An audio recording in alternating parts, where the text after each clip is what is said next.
नमस्कार विद्यार्थी मित्रांनो, या लेक्चरला आपण लाईन आणि प्लेन यामधील प्लेनचा सेक्शन बघणार आहे.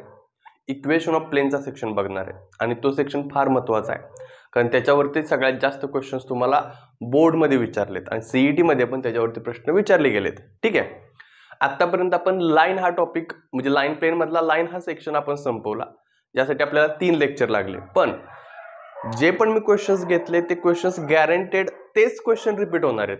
एकतर नंबर बदलून होतील किंवा ॲज इट इज होतील, पण तेच क्वेश्चन रिपीट होतील. ठीक आहे, त्यामुळे जर तुम्ही बघितलं नसेल तर डिस्क्रिप्शन बॉक्समध्ये लिंक आहे प्लेलिस्टची, तुम्ही चेक करा नक्की. ठीक आहे, ओके. मग आता प्लेन मधला जसं आपण लाईनचा पहिला पार्ट बघितलेला की इक्वेशन ऑफ लाईन मध्ये 2 पार्ट असतात, वेक्टर आणि कार्टेशियन. तसं प्लेन मध्ये सुद्धा बघा 2 पार्ट असतात, एक वेक्टर इक्वेशन ऑफ प्लेन आणि एक कार्टेशियन इक्वेशन ऑफ प्लेन.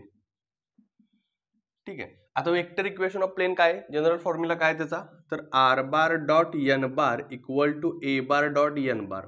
यालाच ते असं पण लिहितात, R bar dot N bar equal to P. आता पी म्हणजे काय, पी म्हणजे असतो A bar dot N bar.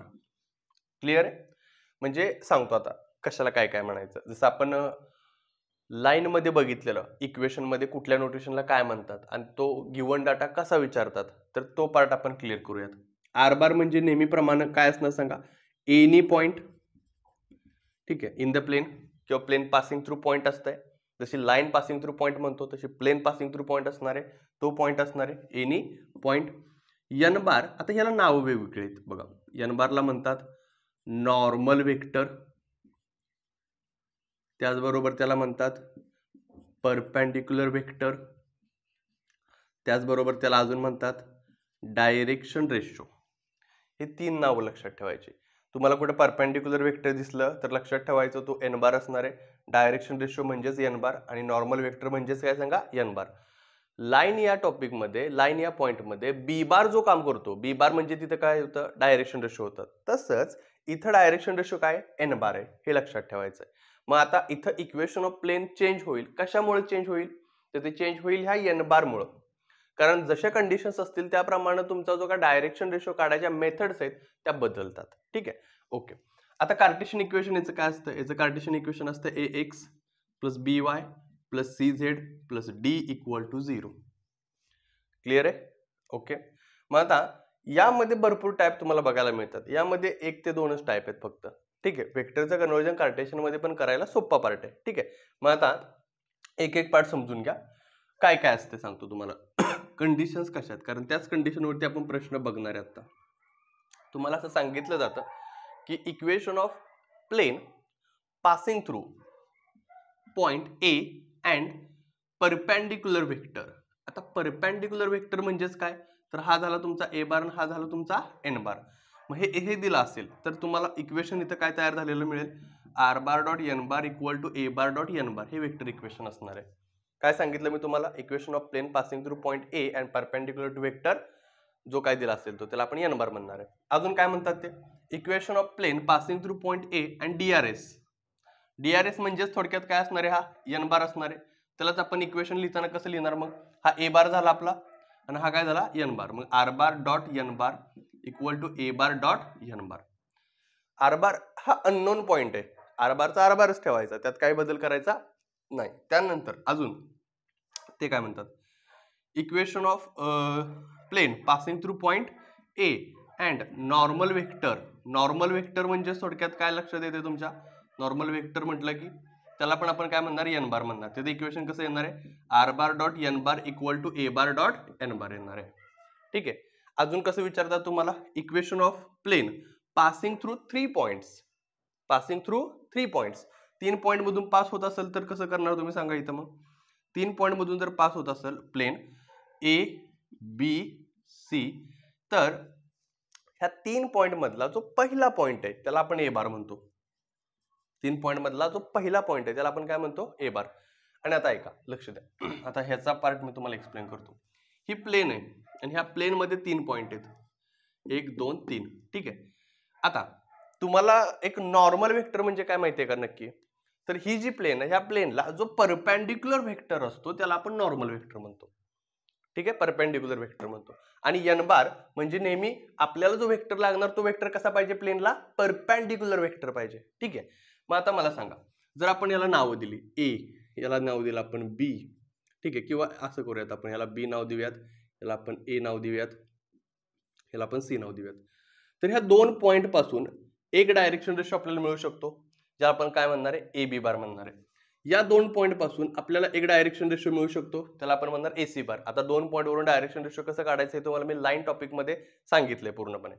मग आता ह्या दोन जर मला आता हे डायरेक्शन रेशो मिळाले, हा मिळाला मला ए बी बार, हा मिळाला मला एसी बार, तर हे जे दोन डायरेक्शन रेशोज आहेत, ह्या दोन डायरेक्शन रेशोला किंवा ह्या दोन डायरेक्शन रेशो पासून जो तिसरा डायरेक्शन रेशो तयार होतो तो असा असतो, म्हणजे त्या प्लेनला कसा असतो, परपेंडिक्युलर असतो. म्हणजे बघा ह्या प्लेनला तो कसा असणार आहे सांगा, तर ह्या प्लेनला तो जवळपास परपेंडिक्युलर असणार आहे. कळालं का? आणि हा जो तिसरा डायरेक्शन रेशो आहे जो ह्या दोघांपासून तयार झालाय तो काय येतो, तर तो येतो ए बी बार क्रॉस एसी बार. हे लक्षात ठेवा, ए B bar cross AC bar. आता हे तिरकं दिसतंय तुम्हाला, हे तुम्हाला जस्ट समजावं म्हणून मी सांगितलंय, पण या पद्धतीनं ती कन्सेप्ट आहे. मग तुम्हाला लक्षात काय ठेवायचंय, जर equation of plane passing through 3 points, 3 point मधून जर प्लेन पास होत असेल तर त्याचं इक्वेशन काय येतं सांगा, त्याचं इक्वेशन येतं आर बार डॉट. आणि आता एन बार म्हणजे काय, तर एन बार म्हणजे हा येणार आहे ए बी बार क्रॉस एसी बार. मग 3 पॉइंटच्या वेळेस प्रत्येक वेळेस हा फॉर्म्युला लक्षातच ठेवायचा. काय सांगा, R bar dot A B bar cross AC bar equal to A bar dot A B bar cross AC bar. आता ए बार कुठला घेणार तुम्ही, हा जो पहिला पॉइंट आहे तोच ए बार असणार आहे तुमचा. क्लिअर इथपर्यंत? ठीक आहे. अजून तुम्हाला काय विचारलं जातं, equation of plane passing through point A and parallel to vector B bar and C bar. बघा इक्वेशन ए ह्या पॉइंट मधून पास होते, प्लेन ए ह्या पॉइंट मधून पास होते आणि ह्या प्लेनला कोण पॅरलल आहे, बी बार आणि सी बार पॅरलल आहे. ठीक आहे. आता सांगतोय का, ही प्लेन आहे, ह्या प्लेनला दोन वेक्टर कसे आहेत, पॅरलल आहेत. दोन वेक्टर पॅरलल आहेत म्हणजे थोडक्यात काय असणार आहे, तर ह्या दोन्ही वेक्टरचा, जी वेक्टर ह्याला कसे आहेत, पॅरलल आहेत. ठीक आहे. हे असा आहे, हा असा आहे, सपोज पॅरलल आहे. मग ह्या दोन वेक्टर पासून, जसं इथं ह्या दोन वेक्टर पासून सॉरी ह्या दोन काय म्हणूयात त्याला आपण, हा ए बी बार आणि हा एसी बार, ह्या दोघांपासून जसा ए बी बार क्रॉस एसी बार तयार झालाय, सेम तसंच जर पॅरलल टू व्हेक्टर असतील, असे जर दोन व्हेक्टर असतील तर ह्या दोन व्हेक्टरचा क्रॉस प्रोडक्ट हा परपेंडिक्युलर असतो. म्हणजे कसं सांगतो तुम्हाला मी, ऐका, सेम कन्सेप्ट ही अशीच आहे. म्हणजे एक असा हा तुमचा बी बार व्हेक्टर आहे, हा तुमचा काय सांगा सी बार व्हेक्टर आहे. ठीक आहे. आणि हे दोन्ही व्हेक्टर कसे आहेत, ह्या प्लेनला पॅरलल आहेत. तर ह्या दोघांपासून जो तयार होणारा तिसरा व्हेक्टर आहे, की ह्या दोघांच्या क्रॉस प्रोडक्ट पासून बी बार क्रॉस सी बार, हा काय असतो, तर हा प्लेनला कसा असतो, परपेंडिक्युलर असतो. आता ही कन्सेप्ट लक्षात घ्या, दोन वेक्टर पासून जर तुम्ही त्या दोघांचा क्रॉस प्रोडक्ट घेतला तर त्याच्यापासून जो नवीन वेक्टर तयार होतो तो परपेंडिक्युलर वेक्टर असतो. ही कन्सेप्ट तुम्हाला वेक्टर मध्ये झाली असेल. ठीक आहे. मग त्याच पद्धतीनं इथे इक्वेशन काय तयार होणार सांगा, R bar dot B bar cross C bar equal to A bar dot B bar cross C bar. म्हणजे ए पॉइंट मधून प्लेन पास होते आणि पॅरलल आहे बी बार आणि सी बारला. पॅरलल असेल प्लेन मध्ये तर त्या दोघांचं काय करायचं आहे, एन बार साठी क्रॉस प्रोडक्ट घ्यायचा आहे. ठीक आहे. अजून तुम्हाला गिवन डाटामध्ये असं एक इक्वेशन दिलं जातं, की कसं इक्वेशन दिलं जाते बघा, गिवन डाटामध्ये R bar equal to A bar plus lambda B bar plus mu C bar. Scalar multiple मध्ये हे इक्वेशन दिलं जातं. ठीक आहे. तर यामध्ये हे जी काय लाईन आहे, ठीक आहे, ती ए बार मधून पास होते आणि बी बार आणि सी बार हे जे दोन व्हेक्टर आहेत हे कसे असतात, ह्या प्लेनला पॅरलल असतात या कंडिशन मध्ये. एवढं सगळं डोकं लावण्यापेक्षा एक लक्षात ठेवायचं, या पद्धतीनं गिवन डाटा आला, या पद्धतीनं गिवन जर तुम्हाला क्वेश्चन दिला असेल याच पद्धतीने देतात, तर तुम्हाला काय करायचं, याच्यासाठी इक्वेशन ऑफ प्लेन फाइंड करताना याच्यावरून असं करायचं, आर बार डॉट ह्या दोघांचा काय करायचा आहे, cross product B bar cross C bar equal to A bar. A bar म्हणजे इथलाच घ्यायचा ए बार, बी बार इथलाच घ्यायचा, सी बार इथलाच घ्यायचा. लक्षात ठेवा, ए बार डॉट इथं काय येणार आहे, बी बार क्रॉस सी बार येणार आहे. म्हणजे हे फॉर्मॅट आहेत त्या इक्वेशन ऑफ प्लेनचे. बरं, ह्याच्या व्यतिरिक्त अजून पण आहेत. मग हे फॉर्म्युले त्याचबरोबर त्याचे न्यूमेरिकल्स आपण पहिल्यांदा 1 बाय 1 घेऊयात, बघूयात. हे एक एक एक एक लक्षात आलं असेल, हे 1 बाय 1 तुम्ही लिहून घेतलं असेल. याच्या व्यतिरिक्त पण अजून नॉर्मल फॉर्म वगैरे आहे, तो पण पार्ट आपण घेणार आहे. सध्याला हा भाग फक्त व्यवस्थित समजून घ्या आणि साधं गणित आहे. तुम्हाला मी काय सांगतोय, गिवन डाटावरून लक्षात ठेवायचा पार्ट सगळा. म्हणजे काय, प्लेन ए मधून पास होते परपेंडिक्युलर वेक्टर, प्लेन ए मधून पास होते DRS, प्लेन ए मधून पास होते नॉर्मल वेक्टर, प्लेन 3 पॉईंट मधून पास होत असताना एन बार. फक्त तुम्हाला एक लक्षात ठेवायचा, हा जो भाग आहे एन बारचा, तेवढ्यामध्ये काय काय बदल होतोय प्रत्येक ठिकाणी तेवढा फक्त ऑब्झर्व करायचा आहे आणि गिवन डाटा. बाकी काही बदल होत नाही, कुठंच काय बदल होत नाही, तेवढाच बदल आहे फक्त इथं एन बार मध्ये. मग 3 पॉईंट मधून पास होत असताना AB बार क्रॉस AC बार. जर दोन वेक्टर पॅरलल आहे तर B बार क्रॉस C बार. कळालं? त्याचबरोबर या पद्धतीने गिवन डाटा दिला असेल तर B बार क्रॉस C बार. म्हणजे हा फॉर्म्युला सिमिलर असल्यासारखा वाटेल तुम्हाला, आणि आहेच तो, फक्त गिवन डाटा वेगळा आहे. ठीक आहे. मग आता शांतपणे हे लिहून घ्या. यानंतर आपण न्यूमरिकल्स बघूयात 1 बाय 1. आता तुम्हाला जो पहिला प्रश्न दिसतोय, त्या पहिल्या क्वेश्चन मध्ये त्यांनी काय सांगितलं बघा आपल्याला.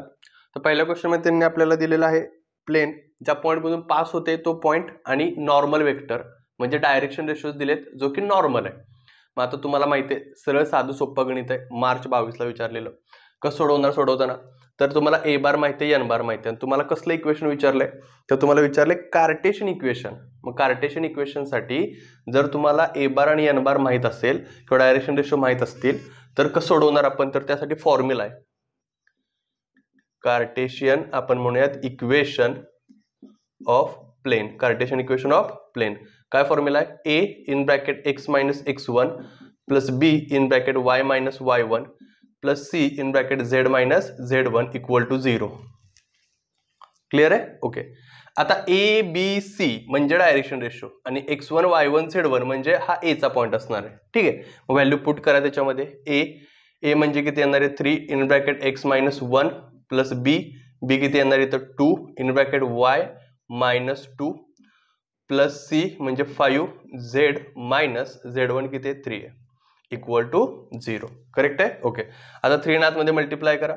3x minus 3 plus 2y minus 4 plus 5z minus 15 equal to 0. तुम्ही जर कॅल्क्युलेट कराल तर लक्षात येईल तुमच्या की 3x plus 2y plus 5z. ठीक आहे. आणि कॅल्क्युलेट करा बरं, हे किती झालं 19 प्लस 3 किती येणार आहे मायनस 22 इक्वल टू 0. आणि हे तुमचं रिक्वायर्ड कार्टेशियन इक्वेशन झालं प्लेनचं. करेक्ट आहे? ओके. आता यानंतर पुढं हा पण प्रश्न 2 नंबरचा जर तुम्ही बघितला तर दिसत असेल प्रश्न तुम्हाला की हा मार्च 22 ला विचारलेला प्रश्न आहे, अतिशय सोपा आहे. कंडिशन काय बघा, पॅरलल वेक्टर आहेत. पॅरलल वेक्टर असतील तर आपण याला म्हणूयात काय म्हणूयात, याला आपण ए बार म्हणूयात, ज्या पॉईंट मधून प्लेन पास होते तो पॉईंट, आणि हा बी बार, आणि याला काय म्हणूयात सी बार म्हणूयात. ठीक आहे. जर 2 वेक्टर पॅरलल असतील तर त्या 2 वेक्टर पासून नॉर्मल वेक्टर आपण कसं तयार करतो, त्या दोघांचा क्रॉस प्रोडक्ट घेऊन. बरोबर आहे का? मग आता जर आपल्याला नॉर्मल वेक्टर एन बार काढायचा असेल तर बी बार क्रॉस सी बार करावं लागेल मला, म्हणजे मला डिटरमिनंट घ्यावं लागेल आय कॅप, जे कॅप आणि काय सांगा के कॅप. क्लिअर आहे? ओके. मग आता इथं बघा आय कॅप म्हणजे इथं काय येणार सांगा, तर या ठिकाणी येणार आहे 4 मायनस 1 3. त्यानंतर ना सी बारच्या आयजेकेचे कोएफिशियंट 1 1 मायनस 1 येणार इथं. करेक्ट आहे? ओके. मग आता इथं असं येणार आहे बघा की N bar equal to I cap in bracket 1 minus 3 minus J cap in bracket काय येणार बघा इथं minus 4 minus 3 plus K cap in bracket काय येणार बघा इथं 4 प्लस 1. करेक्ट आहे? ओके. मग इथे या ठिकाणी असं येणार आहे की N bar equal to minus 2 I cap, त्यानंतर येणार आहे प्लस 7 जे कॅप, त्यानंतर इथे किती येणार बघा plus 5 K cap. Clear? N bar आला. आता तुम्हाला ए बार पण माहिती आहे, एन बार पण माहिती आहे. मग तुम्हाला वेक्टर इक्वेशन विचारले का काय विचारले बघा, त्यामध्ये तुम्हाला वेक्टर इक्वेशनच विचारले. ठीक आहे. मग वेक्टर इक्वेशन ऑफ प्लेन. आता वेक्टर इक्वेशन कसं काढतो आपण, तर फॉर्म्युला आहे R bar dot N bar. ठीक आहे. Equal to A bar dot N bar. मग R bar dot N bar म्हणजे हा vector minus 2 I cap plus 7 J cap plus 5 K cap equal to A bar म्हणजे हा vector ज्याला आपण I जे के मध्ये कन्वर्ट करू शकतो minus I cap plus 2 J cap minus 5 K cap, तोच इथं घ्या minus I cap plus 2 J cap minus 5 K cap dot N bar म्हणजे हा वेक्टर येणार पुढं काय येणार सांगा minus 2 I cap plus 7 J cap आणि प्लस 5 के कॅप. आता दोघांचं डॉट प्रोडक्ट घ्या इथं काय येणार आहे 2 प्लस 14 मायनस 25 येणार इथं ठीक आहे. आणि जर तुम्ही बघाल तर R bar dot minus 2 I cap plus 7 J cap plus 5 K cap equal to किती येते बघा बरं इथं या ठिकाणी -9 येणार आहे. करेक्ट आहे ठीक आहे ओके. म्हणजे हे झालं व्हेक्टर इक्वेशन ऑफ प्लेन या पद्धतीनं.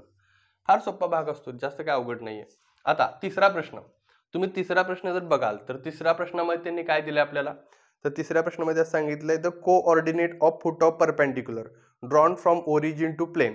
म्हणजे ओरिजिन पासून प्लेन वरती जर एक मी फुट ऑफ एक जर परपेंडिक्युलर ड्रॉ केली तर ज्या पॉईंट वरती मी परपेंडिक्युलर ड्रॉ करतोय तो पॉईंट त्यांनी आपल्याला दिलाय तो आहे 2 3 1 ठीक आहे. आणि याच पॉईंट मधून ज्याला आपण पॉईंट एम म्हटलंय त्याच पॉईंट मधून प्लेन काय होते पास होते. क्लिअर इथपर्यंत ठीक आहे. आता तुम्हाला फक्त एवढाच पॉईंट माहिती आहे आणि तो त्या पॉईंट पासून आता हा जो पॉईंट आहे हा पॉईंट आणि ओरिजिन यांच्यामध्ये आपण नॉर्मल ड्रॉ केले हे लक्षात आलंय. पण नॉर्मल व्हेक्टर माहिती आहे का नाही. मग नॉर्मल व्हेक्टर काढताना तुम्हाला ओरिजिनचा पॉईंट माहिती आहे आणि ज्या पॉईंट वरती तुम्ही परपेंडिक्युलर ड्रॉ केले तो पॉईंट माहिती आहे. मग दोन पॉईंट पासून डायरेक्शन रेशो कसा काढतो आपण तर बघा आपण लिहिताना असं लिहूयात required normal vector. Required normal vector काय येणार सांगा तर N bar equal two O ए बार सॉरी ओ एम बार येणार इथं ओ एम बार येणार इथं ठीक आहे. ओ आणि एम बार म्हणजेच इथं काय येणार आहे एम बार मायनस ओ बार. आता ओ बार म्हणजे ओरिजिनचे कोऑर्डिनेट 0 0 0 त्यामुळे इथं आन्सर येणार आहे एम बार. हा झाला नॉर्मल वेक्टर. आणि प्लेन जी आहे ती कशातून पास होते एम पॉईंट मधूनच पास होते त्यालाच आपण काय म्हणणार ए बार. म्हणजे ए बार बरोबर पण काय आलं एम बार आलं. मग व्हेक्टर इक्वेशन प्लेनचं फाइंड करायचं झालं तर कसं करणार आपण बघा व्हेक्टर इक्वेशन ऑफ प्लेनचं व्हेक्टर इक्वेशन कसं फाइंड करणार आपण R bar dot N bar equal to A bar dot N bar. मग R bar dot N bar म्हणजे काय एम बारच आहे okay equal to A bar म्हणजे एम बारच आहे एन बार म्हणजे पण एम बारच आहे. मग आता ह्याच्या व्हॅल्यू जर तुम्ही पुट केल्या तर तुमच्या असं लक्षात येईल की आर बार डॉट एम बार म्हणजे काय येणार हा पार्ट येणार आहे. म्हणजे काय येणार आहे 2 I cap plus 3 J cap plus K cap ठीक आहे इक्वल टू पुढं इथं खाली लिहितो मी याचा पुढचा पार्ट की एम बार डॉट एम बार म्हणजे त्या वेक्टरला त्याच वेक्टर बरोबर डॉट प्रोडक्ट घ्यायचा आहे. म्हणजे 2 I cap plus 3 J cap plus K cap dot 2 I cap plus 3 J cap plus K cap येणार इथं फक्त. मग इथे इक्वेशन मिळालं तुम्हाला R bar dot 2 I cap plus 3 J cap plus K cap equal to 2 2 चा 4 plus 9 plus 1 म्हणजे इथं 14 येणार आहे इक्वल टू किती येणार इथं 14. आणि या ठिकाणी येणार आहे R bar dot 2 I cap plus 3 J cap plus K cap. हे तुमचं रिक्वायर्ड इक्वेशन झालं. कशाचं झालं रिक्वायर्ड इक्वेशन आहे प्लेनचं रिक्वायर्ड इक्वेशन झालं. करेक्ट इथपर्यंत ठीक आहे. आता हे झालं तिसरा प्रश्न. आता चौथा प्रश्न दिसत असेल तुम्हाला काय सांगितलं चौथ्या प्रश्नामध्ये तर हा 1 मार्कचा प्रश्न आहे बी सेक्शनला आलेला प्रश्न आहे की तुम्हाला एक कार्टेशियन इक्वेशन दिलंय आणि तुम्हाला वेक्टर इक्वेशन विचारलंय. तर साधं गणित आहे कार्टेशियन वरून डायरेक्शन रेशो घ्यायचे आणि हा तुमचा तो पी चा पार्ट असणार आहे ठीक आहे. आणि डायरेक्ट इक्वेशन तयार होतं इथं लक्ष द्या का या ठिकाणी आपण असं म्हणणार आहे की डीआरएस आर किंवा आपण असं म्हणूयात normal direction ratio are given by. आता डायरेक्शन रेशो म्हणजे काय असणार आहे पार्ट मी तुम्हाला सांगितलंय. डायरेक्शन रेशो म्हणजे एक्स वाय झेड चा कोइफिशियंट हा डायरेक्शन रेशो असतो इथं. म्हणजे हा ए एक्स म्हणजे ए हा बी वाय म्हणजे बी हा सी झेड म्हणजे सी असणार आहे हा. मग इथं काय येणार डायरेक्शन रेशो 3 4 -2 हे डायरेक्शन रेशो असणार आहेत. ह्या डायरेक्शन रेशोवरून आपण काय फाइंड करतो नॉर्मल वेक्टर फाइंड करतो. मग therefore normal vector are normal vector म्हणजे एन बार काय येणार सांगा N bar 3 I cap plus 4 J cap -2 K cap ठीक आहे. हा नॉर्मल वेक्टर झाला. याच्यापासून इक्वेशन कसं तयार करणार तुम्ही मी इक्वेशन तयार करताना R bar dot N bar equal to P, पीची व्हॅल्यू किती आहे 5. ठीक आहे, मग इथं असं येणार आहे R bar dot N cap, N bar म्हणजे 3i cap plus 4j cap minus 2k cap, या पद्धतीने येणार इक्वल टू 5. हे तुमचं फायनल आन्सर राहणार आहे. म्हणजे त्यांनी या क्वेश्चन मध्ये काय सांगितलेलं, फाइंड वेक्टर इक्वेशन. ठीक आहे, मग equation of plane in vector form. मग वेक्टर फॉर्म मध्ये इक्वेशन आहे. हा पण क्वेश्चन तुम्हाला जुलै 19 ला आला, म्हणजे रिसेंटली आलेले क्वेश्चन्स आहेत. फार सोपे क्वेश्चन्स आहेत इक्वेशनचे. मग हा सेक्शन जर तुम्ही चांगला परफेक्ट केला तर तुम्हाला नक्कीच फायदा होणार आहे. यानंतर आता हे सगळं लिहून घ्या. यानंतर आपण नेक्स्ट क्वेश्चन्स बघूयात.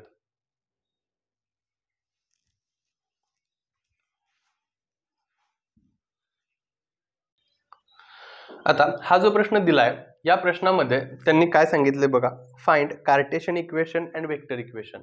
ठीक आहे, आणि प्लेन जे ती 3 पॉइंट मधून पास होते. त्याचबरोबर हा प्रश्न मार्च 16 आणि मार्च 17 ला आलाय, म्हणजे सलग 2 वर्ष विचारलाय आणि सेम क्वेश्चन आहे. ठीक आहे, फक्त देताना एकदा वेक्टर फॉर्मॅट मध्ये दिलंय, एकदा कार्टेशियन फॉर्मॅट मध्ये दिलंय, वेगळं काय नाहीये. ठीक आहे, मग आता कसं सोडवायचं समजून घ्या. दोन्ही पण इक्वेशन आपण फाइंड करणार आहे. अतिशय सोपा भाग आहे. मला सांगा, जर प्लेन आपली 3 पॉइंट मधून पास होत असेल तर आपण काय करतो, तर आपण या ठिकाणी ए बी बार आणि एसी बार फाइंड करतो आणि दोघांचा तो क्रॉस प्रोडक्ट जो असतो, तो क्रॉस प्रोडक्ट म्हणजे आपला रिक्वायर्ड नॉर्मल वेक्टर असतो. करेक्ट आहे? ओके. मग आता इथं आपण काय करणार, तर पहिल्यांदा आपण ए बी बार फाइंड करणार आहे. मग ए बी बार साठी काय करायला लागेल, बी बार मायनस ए बार. मग बी बार मधून ए बार मायनस करा, 1 मायनस 1 0 आय कॅप, त्यानंतर 2 मायनस 1 प्लस जे कॅप आणि 1 plus 2 plus 3 K cap. A B bar आलं. त्यानंतर एसी बार. एसी बार काय येणार सांगा, मग सी बार मायनस ए बार, म्हणजे सी बार मधून ए बार मायनस करा, 2 मायनस 1 आय कॅप, त्यानंतर minus 1 minus 1 minus 2 J cap, 1 minus तर प्लस होणार, प्लस 3 के कॅप येणार इथं. करेक्ट आहे? ठीक आहे. आता रिक्वायर्ड नॉर्मल वेक्टर म्हणूयात आपण. Required normal vector. Required normal vector काय येणार आहे तुमचा, एन बार, म्हणजेच काय येणार इथं, ए बी बार क्रॉस ए सी बार. तुम्हाला माहिती आहे हे सगळं बदलतंय, ते नॉर्मल वेक्टरमुळे बदलतंय पूर्णपणे. ओके, मग आता इथं काय येणार आहे, I cap, J cap, K cap. त्यानंतर आय कॅपचे कोएफिशियंट ए बी बार साठी काय येणार आहेत, 0 1 3. इथं 1 मायनस 2 3. मग आय कॅप इन ब्रॅकेट काय येणार सांगा, 3 प्लस 6 मायनस जे कॅप. ठीक आहे, in bracket 0 minus 3 plus K cap in bracket 0 K cap घेतल्यानंतर 0 मायनस 1 येणार आहे. करेक्ट आहे? ओके. आता 6 प्लस 3 किती येणार आहे, 9 आय कॅप. त्यानंतर इथे येणार आहे प्लस 3 जे कॅप. इथं किती येणार सांगा, मायनस के कॅप येणार आहे. करेक्ट आहे? म्हणजे मायनस 1 इंटू के कॅप मायनस के कॅप येणार. ओके, हा तुम्हाला मिळाला नॉर्मल वेक्टर. आणि आपल्याला जर वेक्टर इक्वेशन फाइंड करायचं झालं तर ते कसं करणार आपण फाइंड, तर vector equation of plane R bar dot N bar equal to A bar dot N bar. मग R bar dot N bar म्हणजे काय, इथं ए बी बार आहे. ए बी बारची व्हॅल्यू किती आली, 9 I cap plus 3 J cap minus K cap equal to A bar. A bar किती आहे, तर हा जो पहिला वेक्टर असतो, पहिला पॉईंट असतो, ज्या पॉईंट मधून प्लेन पास होते, तो पॉईंट म्हणजे आपला ए बार असतो. मग या ठिकाणी काय येणार आहे, तर इथं असं असणार आहे की I cap plus J cap minus 2 K cap dot, पुन्हा एन बार म्हणजे 9 I cap plus 3 J cap minus K cap. ठीक आहे, आता इथं डॉट प्रोडक्ट करूयात, 9 प्लस 3 प्लस 2, म्हणजे इथं जर तुम्ही बघाल तर किती कॅल्क्युलेशन येते बघा, 5, म्हणजे इथं 14 येणार आहे. ठीक आहे, आणि इथं R bar dot 9 I cap plus 3 J cap minus K cap. हा झाला वेक्टर फॉर्म, हे वेक्टर इक्वेशन झालं तुमचं. ठीक आहे, आता अजून त्यांनी विचारलं आपल्याला कार्टेशियन इक्वेशन. हा प्रश्न 3 मार्कचा आहे, लक्षात ठेवा. मग कार्टेशियन इक्वेशन साठी, मग for Cartesian equation of plane, okay, काय येणार सांगा, रिप्लेस लेट आर बारला रिप्लेस करायचं X I cap plus Y J cap plus Z K कॅपनं. मग इथं काय येणार आहे, X I cap plus Y J cap plus Z K cap dot पुढं 9 I cap plus 3j cap minus K cap equal to 14 येणार. Correct आहे. Okay, मग इथं काय येणार सांगा मल्टिप्लिकेशन मध्ये 9x plus 3y minus Z, कारण ह्याच्या बरोबर मल्टिप्लिकेशन केलं इक्वल टू किती येणार आहे 14. आणि हे जे आन्सर असेल ते कार्टेशियन इक्वेशनचं असणार आहे. म्हणजे प्रश्न फार सोपा होता, काही प्रॉब्लेम नाही, फक्त स्टेप समजून घ्या आणि हा पॅटर्न समजून घ्या. 3 पॉईंट म्हटलं की हे असंच असणार आहे, यात बदल नाहीये काय. ठीक आहे. मग सुरुवातीला जे मी लेक्चरचे सांगितलंय की हे जे फॉर्म सांगितलेले ते फॉर्म पाठ करून ठेवायचे, प्रश्न कसाही येऊ द्या तुम्हाला सुटणार आहे. ठीक आहे, मग हे व्यवस्थित लिहून घ्या. आता नेक्स्ट जो पॉईंट आहे तो पॉईंट कोणता आहे बघा. नेक्स्ट पॉईंट आहे नॉर्मल फॉर्म. म्हणजे बघा, जर तुम्हाला त्यांनी इक्वेशन या फॉर्मॅटमध्ये दिलंय R bar dot N bar equal to P, या फॉर्मॅटमध्ये इक्वेशन दिलंय, गिवन डाटा दिलाय. ठीक आहे, तर याला कन्वर्ट करायचं तुम्हाला नॉर्मल फॉर्ममध्ये, रिड्यूस करायचं नॉर्मल फॉर्ममध्ये. तर तुम्हाला काय करायला लागतं, ह्या पूर्ण वेक्टर इक्वेशनला ह्या एन बारच्या मॅग्निट्यूडने डिवाइड करावं लागतं. म्हणजे नॉर्मल फॉर्मचं इक्वेशन कसं तयार होतं मग, R bar dot N bar upon magnitude of N bar equal to P upon magnitude of N bar. ठीक आहे.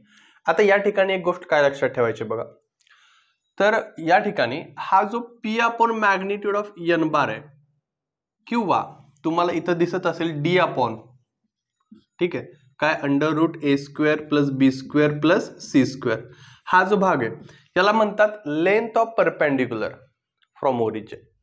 हा जो फॉर्म्युला आहे तो फॉर्म्युला कुणाचा आहे, लेंथ ऑफ परपेंडिक्युलरचा आहे. कुठून, ओरिजिन पासूनचा, हे लक्षात ठेवा.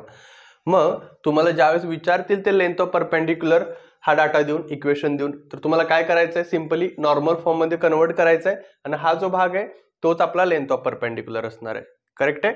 ओके, त्यानंतर आता इथं माझं पी डॅश राहिलंय. ठीक आहे. ओके, आता त्यानंतर इथं काय होणार बघा, तर पुढचा जो भाग आहे यातला तो आहे foot of perpendicular. Foot of perpendicular म्हणजे काय की तुम्हाला मी मागच्या एक्झाम्पल मध्ये सांगितलंय की ज्या पॉइंट वरती आपण नॉर्मल ड्रॉ करतोय परपेंडिक्युलरली, तो पॉइंट म्हणजे फुट ऑफ परपेंडिक्युलर. मग या ठिकाणी त्याचा फॉर्म्युला असतो L P dash M P dash N P dash. आता हे एल एम एन आलं कुठून, तर लक्ष द्या, ज्या वेळेस आपण ह्या एन बारला आपण डिवाइड करतो एन कॅपनं, म्हणजे कशानं, तर त्याच्या मॅग्निट्यूडनं, तर या ठिकाणी तुम्हाला काय मिळतंय, युनिट वेक्टर मिळतो N bar upon magnitude of N cap. आणि हे जे डिवायडेशन करतो आपण त्यावेळेस आपल्याला या ठिकाणी असा फॉर्म्युला तयार मिळतो की L X plus M Y plus N Z. म्हणजे या ठिकाणी आपल्याला डायरेक्शन कोसाइन्स मिळतात. म्हणजे सिम्पली जर हाच भाग तुम्हाला समजून घ्यायचा झाला कार्टेशियन मध्ये, तर एन बार म्हणजे थोडक्यात ए बी सी असते, बरोबर आहे का. ठीक आहे. आणि एक्स वाय झेड म्हणजे इथं आय जे के असते. ठीक आहे. मग जर आपण कार्टेशियन इक्वेशन मध्ये सुद्धा under root A square plus B square plus C square divide केलं, जसं इथं एन बारनं डिवाइड केलंय, ठीक आहे, त्याच्या मॅग्निट्यूडनं, सेम त्याच पद्धतीने डिवाइड केला असता तर हा formula A upon under root वाला, B upon under root, C upon under root, हा कुणाचा फॉर्म्युला तयार झाला, एल एम एन चा फॉर्म्युला तयार झाला. ठीक आहे. मग एल एम एन चा फॉर्म्युला तयार झाला तर हे एल एम एन कुठून आलं, लक्षात आलं का. मग हा एक भाग तुमच्या लक्षात येणं गरजेचं आहे. आणि मग याच्यावरून तुम्हाला दोन व्हॅल्यू काढता येऊ शकतात, पी डॅश म्हणजे लेंथ ऑफ परपेंडिक्युलर आणि L into P dash M into P dash N into P dash, म्हणजे त्याला म्हणतो आपण फुट ऑफ परपेंडिक्युलर. मग हा भाग आपण आता किंवा ह्या एक पार्टवरचं एक एक्झाम्पल आपण बघूयात पूर्णपणे कसं आहे. हे एक्झाम्पल दिलंय आपल्याला, टेक्स्टबुक मधलं सॉल्ड एक्झाम्पल आहे.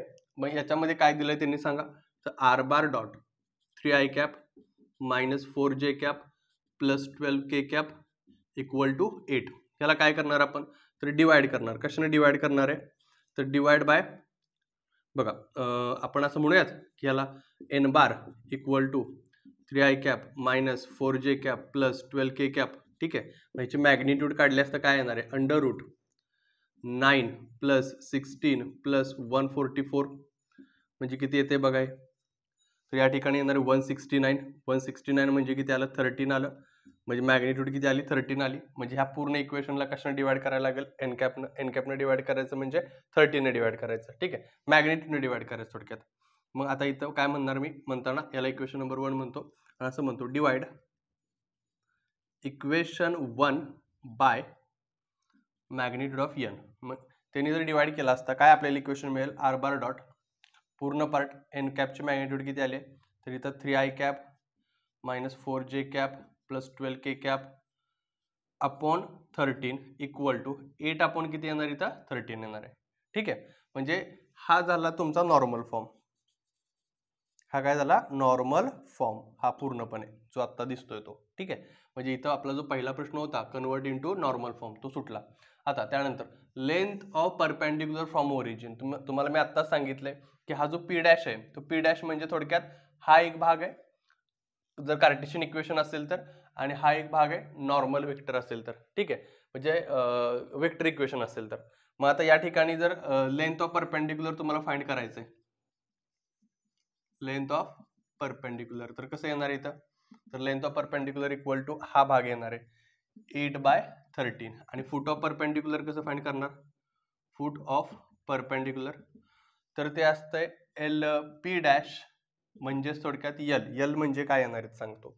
यल म्हणजे या ठिकाणी आपला भाग येणार आहे. आता इथं जर याला तुम्ही सेपरेट केला असता R bar dot 3/13 I cap minus 4/13 J cap plus 12/13 K cap, तर हा जो भाग आहे 3/13 मायनस 4/13 12/13 हा LMN चा भाग आहे.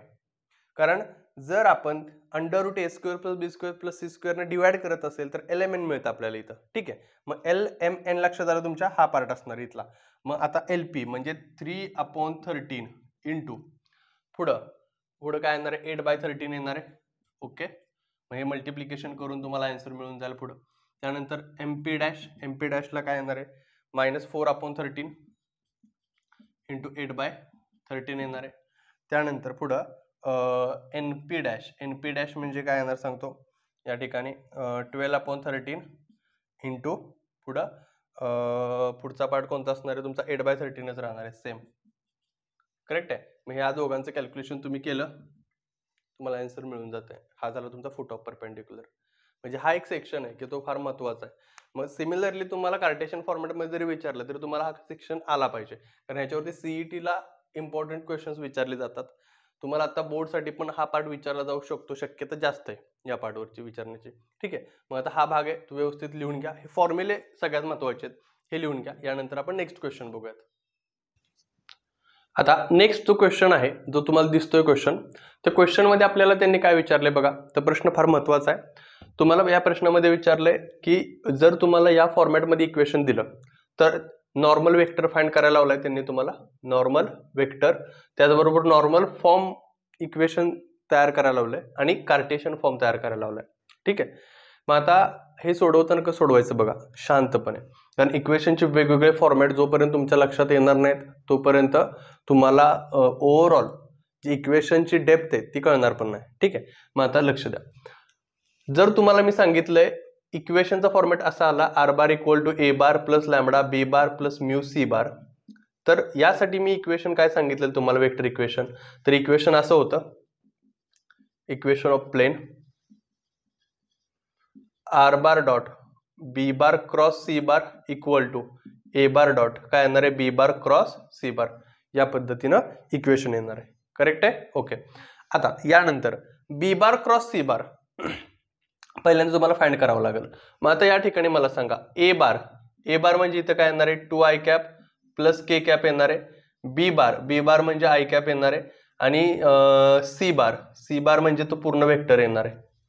काय वेक्टर येणार आहे I cap plus 2j cap minus 3k cap. Correct आहे. ओके, ठीक आहे. आता यानंतर तुम्हाला माहिती आहे की जर इक्वेशन ऑफ प्लेन जर तयार करायचं असेल तर आपल्याला काय करावं लागेल, बी बार क्रॉस सी बार फाइंड करावं लागेल. मग पहिल्यांदा आपण फाइंड करणार बी बार क्रॉस सी बार. आता हे कसं फाइंड करायचं बघा, B bar cross C bar I cap J cap K cap. B bar म्हणजे काय येणार सांगा इथं, बी बार म्हणजे आय कॅप म्हणजे 1 0 0 येणार आहे. सी बार म्हणजे 1 2 -3 येणार. करेक्ट आहे. ओके, मग आता या ठिकाणी आय कॅप इन ब्रॅकेट किती येणार आहे 0 - 0. ठीक आहे, minus J cap in bracket किती येणार आहे -3 -0 plus K cap in bracket काय येणार आहे 2 -0. करेक्ट आहे. ओके, मग आता या ठिकाणी इक्वेशन काय तयार होते बघा, 0 I cap plus 3j cap plus 2k cap हा तुमचा झाला एन बार म्हणजे नॉर्मल वेक्टर तयार झाला. ठीक आहे, म्हणजे तुम्हाला या ठिकाणी मिळालं देअरफॉर नॉर्मल वेक्टर काय मिळाला 3j cap plus 2k cap. ह्यातला पहिला प्रश्न हा जो आहे तो सॉल्व्ह झाला आपला. ठीक आहे. आता नॉर्मल फॉर्म, जर तुम्हाला नॉर्मल फॉर्म फाइंड करायचा आहे, नॉर्मल फॉर्म, तर नॉर्मल फॉर्म फाइंड करायचा असेल तर आपला फॉर्म्युला काय, R bar dot N bar upon magnitude of N bar equal to P upon magnitude of N bar. यासाठी तुम्हाला पहिल्यांदा आर बार डॉट हे इक्वेशन तयार केलं पाहिजे, R bar dot N bar equal to P, हा format तयार केला पाहिजे. मग आता हे कसं तयार करणार, तर आपण असं म्हणूयात का खाली इथं बघा, या ठिकाणी मी लिहितो, लक्ष द्या सगळ्यांनी, इथून खालचा पार्ट आहे, वेक्टर इक्वेशन ऑफ प्लेन काय येणार इथं, R bar dot N bar equal to A bar dot N bar. N bar म्हणजे तुमच्या लक्षात येते बी बार क्रॉस सी बार, हाच पार्ट इथं घ्यायचा आहे. मग R bar dot B bar cross C bar काय येणार आहे, 3j cap plus 2k cap equal to A bar, A bar म्हणजे हा दिलेला पार्ट त्यांनी काय सांगा 2i कॅप प्लस मी इथं लिहितो 0j cap plus k cap. ठीक आहे. आणि इथं लिहायचं आपल्याला डॉट, पुढं काय लिहिणार आपण, तर पुढं लिहिणार आहे एन बार, एन बार म्हणजे काय येणार आहे 0i cap plus 3j cap plus 2k cap. Correct आहे. मग आता इथं आर बार डॉट इथं काय येणार आहे 3j cap plus 2k cap equal to इथं किती येणार आहे 0i कॅप प्लस इथे किती येणार आहे 0j कॅप प्लस इथे किती येणार आहे, सॉरी डॉट प्रोडक्ट आहे आयचे की नाही, म्हणजे 0 प्लस 0 प्लस 2 असं येणार आहे. म्हणजे थोडक्यात इथं आलं 2 आणि इथं आलं R bar dot 3j cap plus 2k cap. Correct आहे. म्हणजे हा पार्ट काय तयार झाला, R bar dot N bar equal to P. ठीक आहे. आता नॉर्मल फॉर्म, याच्यावरून तुम्ही नॉर्मल फॉर्म कसा काढू शकता, नॉर्मल फॉर्म काढायचा असेल तर बघा, नॉर्मल फॉर्म काढायचा असेल कुणाचा, R bar dot 3j bar plus 2k cap equal to 2 ला काय करायला लागेल, डिवाइड करायला लागेल. कशाने डिवाइड करायला लागेल आपल्याला, तर डिवाइड करायला लागेल आपल्याला अंडर रूट, म्हणजे आता इथं जर रूट मध्ये घेतलं आपण, काय घेतलं 9 प्लस 4 म्हणजे किती येते सांगा, इथं रूट 13 येते, रूट 13. मग रूट 13 ने जर डिवाइड केलं तर आपल्याला नॉर्मल फॉर्म मिळू शकतो. मग आता इथं काय करणार, R bar dot 3j cap plus 2k cap upon root 13. ठीक आहे. Equal to 2 by root 13. हा जो मिळाला तो नॉर्मल फॉर्म मिळाला. की कसा मिळाला आपल्याला नॉर्मल फॉर्म, तर R bar dot N bar upon magnitude of N bar equal to P upon magnitude of N bar. ठीक आहे. आता यानंतर तुम्हाला काय करायला लावलंय, म्हणजे हा नॉर्मल फॉर्म मिळाला, म्हणजे दुसरा क्वेश्चन सॉल्व्ह झाला. आता तिसरा क्वेश्चन कार्टेशियन फॉर्म, यालाच आपण कार्टेशियन मध्ये कन्वर्ट करता येऊ शकतं आपल्याला. मग for Cartesian form let R bar equal to xi cap plus yj cap plus zk cap. ठीक आहे. ओके. मग इथं काय येणार बघा, xi cap plus yj cap plus zk cap. ठीक आहे. डॉट पुढं 3j कॅप अपॉन काय म्हणूयात आपण root 13 plus 2 by root 13 k cap equal to 2 by root 13 येणार आहे. ठीक आहे. मग आता इथं x आहे का, नाही आहे, म्हणजे इथं येणार आहे 0i कॅप, सॉरी 0x येणार इथं. ठीक आहे. प्लस y इंटू 3 काय येणार आहे 3y अपॉन रूट 13. ठीक आहे. आता इथं अपॉन रूट 13 असू शकते, काय प्रॉब्लेम नाही आहे, आपण घेतलाच नाही इथं पार्ट म्हणून आपण लिहिलेलं नाही. प्लस इथं काय येणार सांगा, इथं 2a लक्षात घ्या आणि इथं z आहे, म्हणजे इथं येणार आहे 2z आणि इथं काय येणार आहे root 13 equal to 2 by root 13. मग इथं रूट 13 पूर्णपणे ओव्हरऑल कॅन्सल होणार आहे. इथं राहणार आहे 3x plus 2z equal to 2. Correct आहे. मग हा झाला तुमचा कार्टेशियन फॉर्म. म्हणजे बघा नॉर्मल वेक्टर कसा फाइंड केला हे लक्षात आलं तुमच्या. ओके. नॉर्मल फॉर्म मध्ये कसं कन्वर्ट केलं लक्षात आलं, कार्टेशियन फॉर्म मध्ये कसं कन्वर्ट केलं लक्षात आलं. म्हणजे या पद्धतीनं तुम्हाला असे मिक्स क्वेश्चन देऊ शकतात ते, जेणेकरून तुम्हाला इथं 3 किंवा 4 मार्क, 3 मार्कला हा प्रश्न विचारला जाऊ शकतो. ठीक आहे. मग आता हा ओव्हरऑल पार्ट लक्षात आला. नॉर्मल फॉर्म म्हणजे काय हा पार्ट लक्षात आला, ह्याच्या अगोदरच्या पण क्वेश्चन मध्ये आपण घेतलंय. बरं, याच्यावरून तुम्हाला अजून असं विचारलं जाऊ शकत होतं की याच क्वेश्चन मध्ये की length of perpendicular from origin 2 by root 13 आणि डायरेक्शन कोसाइन्स विचारलं जाऊ शकत होतं. त्याचबरोबर तुम्हाला फुट ऑफ परपेंडिक्युलर विचारलं जाऊ शकत होतं. काय प्रॉब्लेम नाही, मागचा फॉर्मॅट जर तुमचा क्लिअर असेल, फॉर्म्युले पार्ट असतील, तर तुम्हाला कसाही प्रश्न विचारू द्या, तुम्हाला जमणारच आहे. ठीक आहे. यानंतर नेक्स्ट क्वेश्चन बघूयात आपण आता. आता जो आपला प्रश्न झाला त्याच्यामध्ये एक थोडंसं करेक्शन झालंय, ते तुमच्या लक्षात पण आलं असेल की या ठिकाणी 3x लिहिलं गेलं माझ्याकडून. इथं काय पाहिजे सांगा, 3y पाहिजे प्लस 2z इक्वल टू 2. एवढं फक्त करेक्शन करून घ्या, कारण हा जो पार्ट असणार आहे तो पूर्णपणे 0 होऊन जाणार आहे. ठीक आहे, म्हणजे हा एक भाग फक्त करेक्ट करायचा होता, कारण गडबडीमध्ये ते x लिहून गेलो मी. आता यानंतर नेक्स्ट क्वेश्चन तुम्हाला दिसत असेल बघा. नेक्स्ट क्वेश्चन मध्ये काय सांगितलं त्यांनी, तर find vector equation of plane which is at a distance of 5 units from the origin and which is normal to vector. लक्षात ठेवायचं, या टाईपचा प्रश्न आला ना, फॉर्म्युला फिक्स आहे की तुम्हाला ओरिजिन पासूनचं डिस्टन्स दिलंय, नॉर्मल दिलंय, फिक्स फॉर्म्युला आहे. काय फॉर्म्युला आहे, तर तो फॉर्म्युला असा R bar dot N cap equal to P. Fix formula हा. ठीक आहे, म्हणजे थोडक्यात काय करायचं की तुम्हाला त्यांनी देताना गिवन डाटामध्ये काय दिलंय, तर पी ची व्हॅल्यू दिली, पी बरोबर किती दिलंय, 5. हे डोक्यात ठेवा. ठीक आहे, जे काय 5 युनिट डिस्टन्स आहे. ठीक आहे, आणि त्याचबरोबर नॉर्मल वेक्टर दिलाय, म्हणजे काय दिलाय, एन बार दिलाय. मग इथं काय येणार सांगा, तर तो वेक्टर दिलाय त्यांनी 2i cap plus J cap plus 2k cap. ठीक आहे, या फॉर्मॅटमध्ये. मग आपण पहिल्यांदा काय फाइंड करणार, वेक्टर इक्वेशन फाइंड करणार आहे. मग वेक्टर इक्वेशन फाइंड करताना आपण असं करूयात की वेक्टर इक्वेशन ऑफ प्लेन. मग प्लेनचं वेक्टर इक्वेशन काय येणार आहे, R bar dot N bar, बघा N bar equal to P असं येणार आहे. आणि आपल्याला रिक्वायर्ड इक्वेशन हे पाहिजे. ठीक आहे, जर या पद्धतीनं गिवन डाटा दिला असेल तर लक्षात घ्या. मग इथं काय म्हणणार आपण, R bar dot N bar म्हणजे 2i cap plus J cap plus 2k cap equal to P. P म्हणजे किती आहे, 5.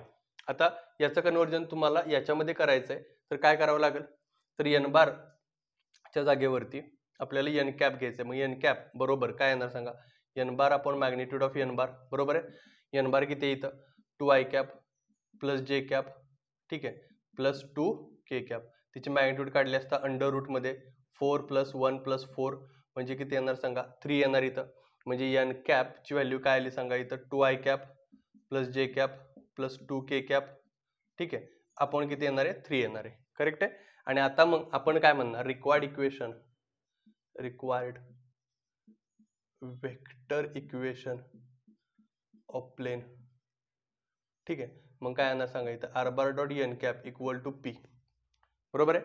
मग R bar dot N cap equal to P याचा अर्थ असा की R bar dot N cap काय, 2i cap plus J cap plus 2k cap upon 3 equal to P किती आहे, 5. हा 3 जर इकडे घेतलात तर तुमच्या लक्षात येईल R bar dot 2i cap plus J cap plus 2k cap equal to 15. आणि हे तुमचं रिक्वायर्ड इक्वेशन आहे. सेम असाच क्वेश्चन आहे तुमचा प्लेनचा जो एक्झरसाइज आहे पहिला, त्यातला पहिलाच प्रश्न असा दिलाय त्यांनी. ठीक आहे, किंवा सॉल्ड एक्झाम्पल मध्ये पण असा प्रश्न आहे. लक्षात काय ठेवायचंय तुम्हाला, जर गिवन डाटा तुम्हाला डिस्टन्स फ्रॉम ओरिजिन दिला असेल आणि नॉर्मल वेक्टर दिला असेल तर कंपल्सरी या फॉर्मॅटमध्ये तुम्हाला कन्वर्ट करायचं आहे, R bar dot N cap equal to P मध्ये. हे तुमचं रिक्वायर्ड इक्वेशन असतंय. प्लेन टॉपिक याच्यामुळे अवघड जातो की तुम्हाला नक्की कुठल्या गिवन डाटाला काय बदल करायचा आहे हेच कळत नाही, बऱ्याच जणांना कळत नाही. ठीक आहे, मग म्हणून मी तुम्हाला प्रत्येक वेळी काय सांगतो की गिवन डाटा लक्षात ठेवायचा की नक्की काय दिल्यानंतर काय बदल होतात. आतापर्यंत आपण तेच बघत आलोय की पॅरलल वेक्टर असतील तर क्रॉस प्रोडक्ट आहे, बरोबर आहे का, 3 पॉईंट मधून पास होत असेल तर एबी बार क्रॉस एसी बार आहे. त्यानंतर ना ओरिजिन पासून फुट ऑफ परपेंडिक्युलर दिला असेल तर ओ एम बार आपण घेतलेलं. या पद्धतीने तुम्हाला हे जरा थोडंसं रिव्हिजन करून लक्षात राहणार आहे. ठीक आहे, एक काम करा, हा सगळा भाग पूर्णपणे व्यवस्थित लिहून घ्या.